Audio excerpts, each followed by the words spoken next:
everybody, the Cartoon Gal 98 here once again, back with another Creepypasta reading series. Today's Creepypasta reading is going to be on Noedolekicn. Now, it's not going to be the one with Kirk on this time. Not today. This time, it's going to be on a different one called the Noedolekicn Movement. How is it going to be different? You'll find out soon. So here is the Noedolekicn Movement. Enjoy. I grew up on channels like Cartoon Network, Nickelodeon, and PBS Kids during the 90s. I believed all of them were good. I more frequently watched Cartoon Network, but Nickelodeon had SpongeBob and PBS Kids had Arthur, so I believed that they were both good. I had a big old TV in my room as a kid. I usually turn it off, but every now and then I just flicked it on and watched it for a while. Every now and then I would awake to the TV still on. Thanks to this, I ended up witnessing something very, very strange one night. For the longest time, I thought this was a weird, nonsensical dream I had. That's what I thought when I first posted about it. For those who didn't see the original post I'm referring to, I'll describe what I saw. I woke up one night and I saw the credits at the end of a SpongeBob episode. Then the logo came up. It was very different when compared to what it's supposed to look like. This wasn't anything insane or intense, but it was really weird to say the least. Instead of the normal Nickelodeon logo I was used to, I saw some really weird cryptic shit in place. First off, the logo was red and the words were backwards. Second off, there were two of the same clip layered left to right, transparent. Some random guy in a suit, you could see it was a video of his mouth was moving and he moved slightly. His voice wasn't heard though. He was shrouded in darkness and had a red tint over him. There was some backwards text in place of the text below the logo, reversed and flipped text, just like the words on the logo. I didn't know what it said. It faded away and went to commercials like usual. I was confused, turned it off, and went to sleep. I woke up that day thinking that it was just a weird dream. I continued into this brief until now. I got some responses to this post, but some intrigued me. People have remembered having very, very similar dreams. Various people who grew up with Nickelodeon and the likes remembered having similar experiences. A good bit of them were exactly like mine, with the altered logos appearing after different shows. Some had worse experiences. 3 or 5 had an experience along those lines, but much, much worse. They recalled seeing characters die in gruesome ways or go through horrible things, while some recalled seeing actual NSFL, real gore on the screen. I discarded these as fake, and was skeptical about the more reasonable ones. Some people didn't recall this in the slightest, but were interested in the dream. Some had been convinced that some part of this was a massive troll, either being my original posts with the comments or just the comments. I remember I reblogged my own posts talking about the fact so many people were just BSing in the replies or reblogs. I decided to look at the accounts of some of the people who had similar experiences, exact with minimal differences or outlandish. A good chunk of them had stated where they grew up, and it was very similar to where I grew up. This was very, very strange. I thought these were burner accounts, but no. They were actual accounts with a post history with more than just my post. Made before my post too. That really confused me. That got me thinking, was that actually a dream? That was all this whole thing went after a bit. Then we got to where we are today. Somebody sent me a message It wasn't a reply to my post or an ask, but a DM. The person I talked with was okay with me sharing this. His name was Brian, username Brian507. They told me that they could answer my questions and that they knew everything about what I and the others had experienced. They sent me their Discord tag and told me that if I wanted to talk, I could whenever I was ready. I thought this was fake, but I jokingly entertained it, so I hit him up. He responded after a bit and said he explained in a detailed Google Doc or an email. For this, he asked for my email. In hindsight, I should not have trusted him, though nothing bad happened from it, thankfully. The first DM from him after that was this. Just so you know, this was real. What you and the others experienced did happen. I should know because I was a part of it. All the major questions you have will be answered in a long-form doc or email, but I can answer the smaller ones here. I asked him some of the smaller questions like he asked me to do. He answered them all quickly. Those messages weren't as formatted as his first one, so that solidified it slightly in my mind. I asked him if this was all a one-time thing, and he responded. Nope, it went on for a bit. I can't explain any further, but still. It was not a one-time thing, but a continuous series of things. Interesting. I asked him if there were many other people associated with it. Yes, this was a group, a movement, basically. I'll let you know about the rest later. Right now, that's all I can say. I only had one more question. I asked him, "How can I trust you?"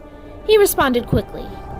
I have proof. Proof that all of this happened. Flash drives, VHS tapes, everything. So yeah, I have proof. This is all real. I'll share this with you when I'm ready. I didn't have any more questions, so I just waited. Took a day, but I suddenly got a notification from the same guy. Here it is. He linked a Google Doc full of text. I responded with that I read it later, and I did. Once I was done doing my dishes, I went right ahead and clicked the document. I will copy and paste its contents here. Hello, this document has everything you need to know about Noedolekicn. What you remember was real. What some other people in the reblogs and replies remember is real too. Some were lying for attention, but a good chunk were telling the truth. Nickelodeon had horrible working conditions. At least it did it where I worked. We were constantly overworked. Working hours were extended, and the pay wasn't good enough to justify it. Our boss was a raging jerk, and so much more. I had worked a bit in both the entertainment and the animation industry. I enjoyed it. Nick was the only exception for me. Me and some of my work friends had the same feeling about our working conditions. I'm gonna list their names below. Jim, Rick, Anthony, Dan, Ben, me. Me and my work friends were really mad about this. Nick was one of the most famous and well-known mainly cartoon companies. Finding another job wasn't an option in my mind. Things had to change, and it would be best if soon. So me and my friends had a plan. We took out a page of the Max Headroom incident and decided to start hijacking the network. We got to creating once work was over. Once we were done, we had created an altered version of the logo. That's what you saw. Many variations were made, different versions where we used different iterations of the Nick logo with the same alterations. The guy in the suit layered over was Anthony's idea. Said it added more mystery or something. That backwards text right there, it read, Nickelodeon is not a perfect company. They are horrible and should not exist. It treats employees like dog shit. It is an unjust company that deserves to rot in hell for eternity. We began to do this more. Every now and then, we hijacked the network with some altered logos to spread our message. It was an important message after all. This went on for a good while, then Ben had the bright idea to up our antics by editing the shows. The first time we did this, we did it during an episode of SpongeBob. It was an episode where Gary leaves SpongeBob for Patrick or something. We just edited his mouth off and gave him big irritated eyes. Said eyes were from Anthony, edited onto the sponge. He would fly at the screen and scream. Cheesy jump scare shit.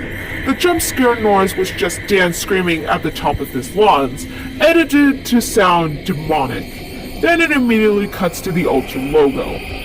I was fine by this. Nobody is going to get horrible PTSD from having a spooky, scary SpongeBob yelling at them on their TV. It'll scare kids, sure, but kids is kids. Not saying I have a ill will against kids, but the fact of the matter that it wasn't anything horribly awful. Also, it wasn't crossing the border into being morally reprehensible. Another one we did was one where Rocco, during an episode of Rocco's Modern Life, had his head turned into a spooky skull or whatever and stare directly at the viewer and do nothing but heavily breathe. Roll the Noedolekicn logo. That one was my idea. I wanted to do something that was actually kinda scary, even if it was a little bit cheesy. Something more subtle, I guess.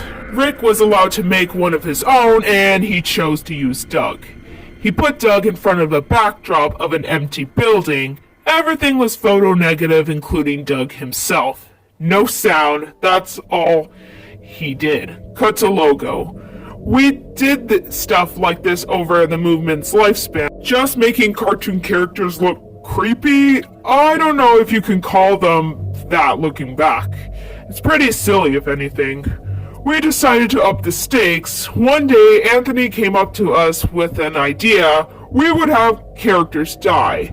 The first time we did this was an edited of Hey Arnold, where Helga pulls a knife on Arnold and stabs him to death before cutting to the Ultra logo, like always. I was okay with this, as it's not like anybody's going to get mental scars from seeing a cartoon character stab another cartoon character. Some other broadcast intrusion we were responsible for is the same vein as this one, where Cat Dog got hit in their heads with a hammer, killing them instantly. Cut to logo. I remember I came up with this one where Tommy from Rugrats had his eyes rolled to the back of his head. He immediately dropped dead and then cut to the logo. I don't remember who made this one, but I recall that Timmy's dad killed Dinklebird with a machete in one. What I do remember is about its creation was that Jim voiced a lot in it. That was when it got to the point where we had been creating entirely new episodes to broadcast instead of editing pre-existing ones. Now the thing is, this went on for a good bit. Then Jim's depraved ass came up with an idea. He had the not-so-brilliant idea to pull up pictures of mutilated and dead animals to strengthen the message. The foul garbage they slapped in there still makes me wince and almost vomit when I think about it. I recall disemboweled or skinned puppies. They've added to everything. It felt like I had to stay quiet about it because at the end of the day, what I was fighting for was important. I noticed how I said I instead of we. They weren't really protesting against Nickelodeon anymore. They were making excuses to pull shock content on air. I wish I had snapped a lot sooner. They decided that they attack more sources of Nick-related things. They sell tapes disguised as compilations for Nickelodeon shows, instead of many websites advertised as a website where you can download Nickelodeon shows episodes for free. The website names were something like NickelodeonForFree.com. Thankfully, that URL leads to nowhere now. Ben decided it would be a great idea to use real people, human beings, mutilated horribly and mauled in many ways, intestines strewn about, eyes torn off their skulls, etc. Suicide, murder, victims, and people who have been involved in horrible accidents. I hate the fact that I had to keep quiet and I should have stopped it immediately. This disruption of the tapes, of course, continued, and so did the hijackings. You're lucky you didn't see any of the images depicting dead animals or people.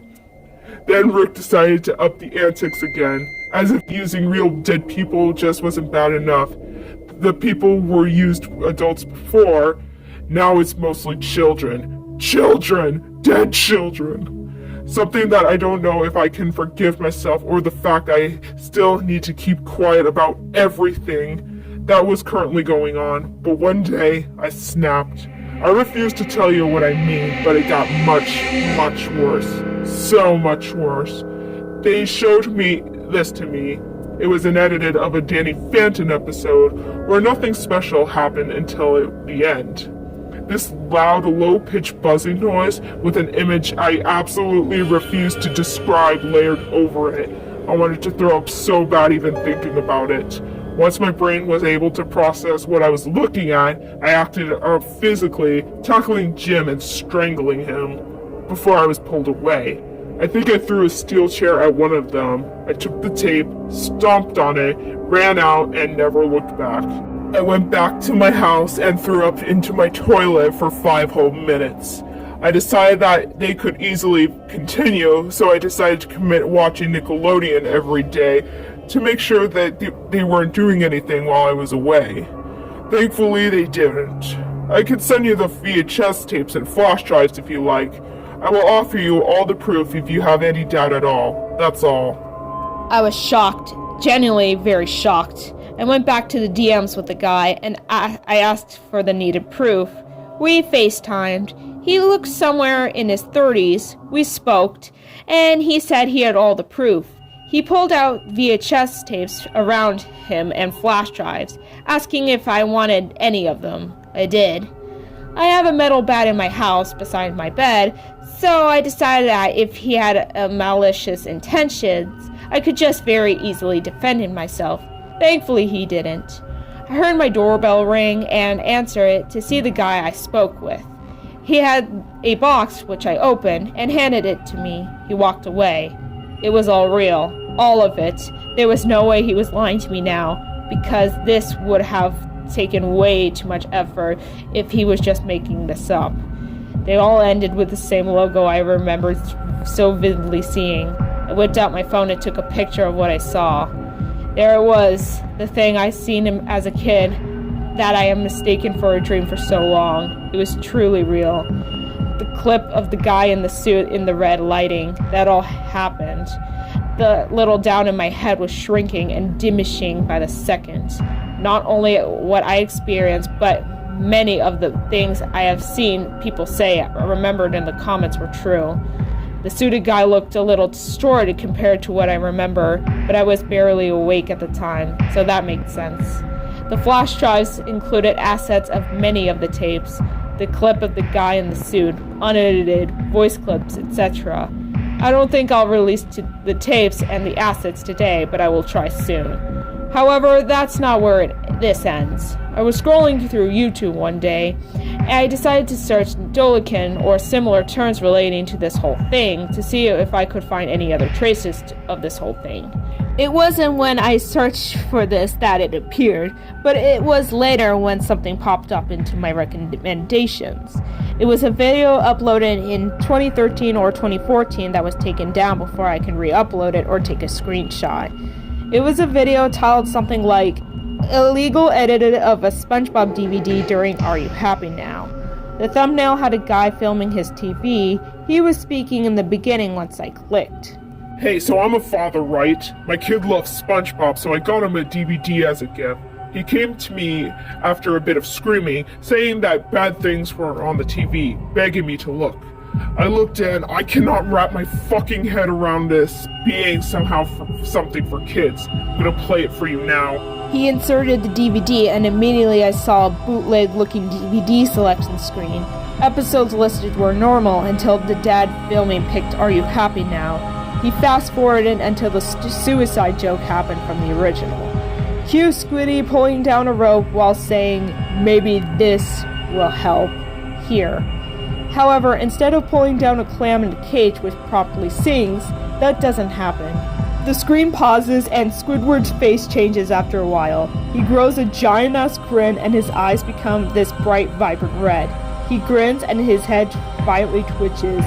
This annoying-ass noise played in the background as Squidward twitches violently. It cut to black, purely silent for a few seconds. Then we see a video cut back in. Squidward's legs on the top of the screen, swinging left to right, with the sound of a swinging rope playing. This was clearly meant to portray that Squidward had indeed hung himself. This really weird distorted music track playing in the background, sounding reversed and purely wrong. Then the screen went blurry and you could see colors of crimson and human skin where the TV screen was located. The sound of many people screaming into the mic played over it. The dad filming reacted. That is a dead child right there. Why would this be here?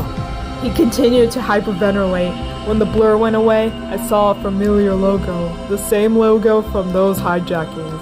I immediately was taken aback when I saw that. There was no way. I don't know. Jesus, I don't know what to do or what to call. I'm gonna call the cops. Fuck this man. Jesus. The video was immediately cut off as the man filming stopped the camera. I was extremely shocked, and I immediately went to contacting Brian about it. I linked it to him and told him to watch the whole thing through. He responded a bit later. No. They didn't. They're doing it again? What the fuck? I'm going to find them. I need to. My blood's boiling. How? No, God, please, no. Please let this be fake. Those scumbags have the audacity to keep this up all this time. Shit. How do they keep making this garbage up to 2013? Please tell me this is a lie.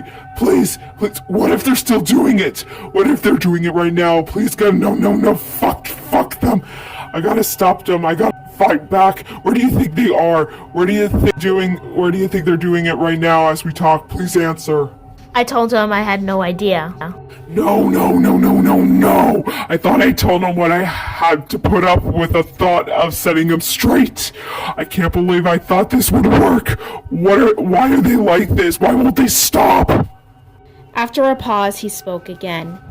I just need some time to think about this. I don't know if I want to talk to you at all, but I'll message you when I have to. I'll keep your Discord tag around my computer if I need to say anything to you, but for now I'm just going to unadd you.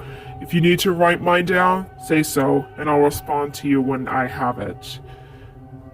I told him to wait, wrote it down, and told him, and then he left. That's all I have to post. It's confirmed, I guess, that this was real.